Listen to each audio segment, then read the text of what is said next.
I never imagined that crawling on the cold marble floor of a billionaire's mansion would change the course of my life.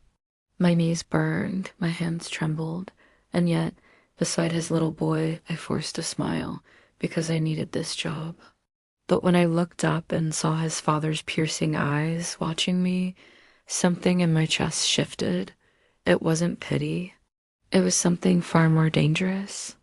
Was it possible that, in that humiliating moment, I had caught the attention of the one man I should never fall for? Before that night, my life was painfully ordinary.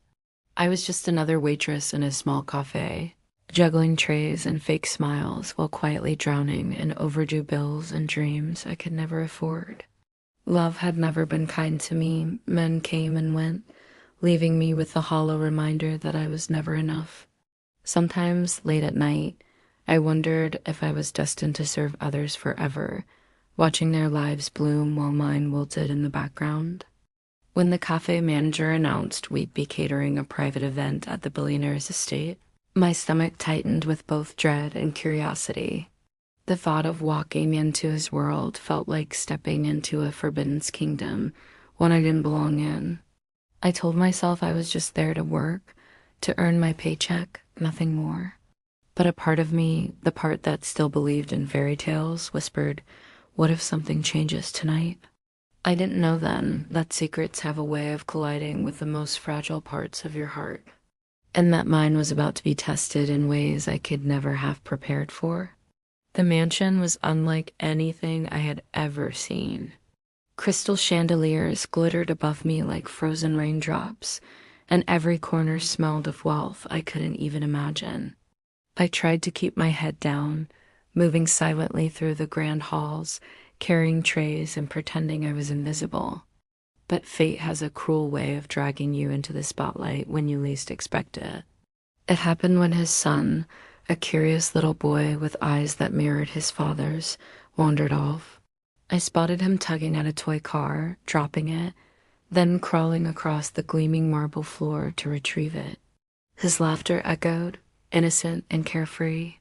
And then, before I could think twice, I found myself crouching beside him, crawling on all fours to keep him company. For a brief, stolen moment, I wasn't the struggling waitress. I was simply human, sharing a child's joy. But then I felt it, the heavy weight of his gaze. The billionaire himself stood a few feet away, his sharp eyes fixed on me. My heart slammed against my ribs. Was he disgusted? Amused? I couldn't tell. I quickly stood, brushing off my apron, cheeks flaming. Yet I couldn't ignore the strange flutter in my chest when our eyes locked. It wasn't anger in his stare, it was curiosity. Maybe even something deeper. From that night on, I felt his presence like a shadow. Each event I worked, I caught him watching me, never speaking, never smiling, just watching. And every time my pulse betrayed me, quickening as if my heart already knew a truth my mind refused to admit, that the world we lived in wasn't made for fairy tales. His wealth, his status, his untouchable life, it was a fortress I could never enter. I reminded myself daily, he's a billionaire and you're nothing more than a waitress. Still, the memory of his eyes burned me alive at night. One evening, as I cleared empty glasses from a table, I overheard fragments of a conversation his family talking about me, my name whispered like a stain. Words like inappropriate, desperate, unworthy carved into me like blades. Shame washed over me, but beneath it, a dangerous spark flickered. If I was so unworthy, why couldn't he look away from me? The more I tried to avoid him, the closer fate seemed to push us together. A brush of his hand as he passed me a glass. The fleeting moment when his gaze softened like he was fighting the same forbidden pull I was. Each encounter left me torn between survival and surrender, between pride and a longing I couldn't suppress. And yet, a question kept haunting me in the quiet hours. Was I falling into a trap that would destroy me, or into the arms of the only man who could save me? The breaking point came on a night I can still feel in my bones. The event was grander than usual politicians, celebrities, people who lived in a universe I could never belong to. I kept my head low, clinging to my tray like it was armor. But then, across the room, our eyes met again. This time, he didn't look away. He moved toward me, slow, deliberate, as if the entire room had vanished. When he finally stood before me, the air between us was suffocating. His voice was low, controlled, but his eyes betrayed something wild. "Why do you keep pretending you don't see me?" The words weren't meant to be heard by anyone else, but they pierced straight through my chest. I froze. My mind screamed to back away, to remind myself of all the reasons this could never happen in his world. My shame, the cruelty of those whispers I had overheard, but my heart begged me to stay, to surrender to the dangerous longing that had been growing between us. I whispered, almost trembling, "Because I don't belong here." For a moment, silence wrapped around us, heavy and fragile. Then he leaned closer, his breath brushing against my ear. "You belong more than anyone else in this room." It felt like the ground disappeared beneath me.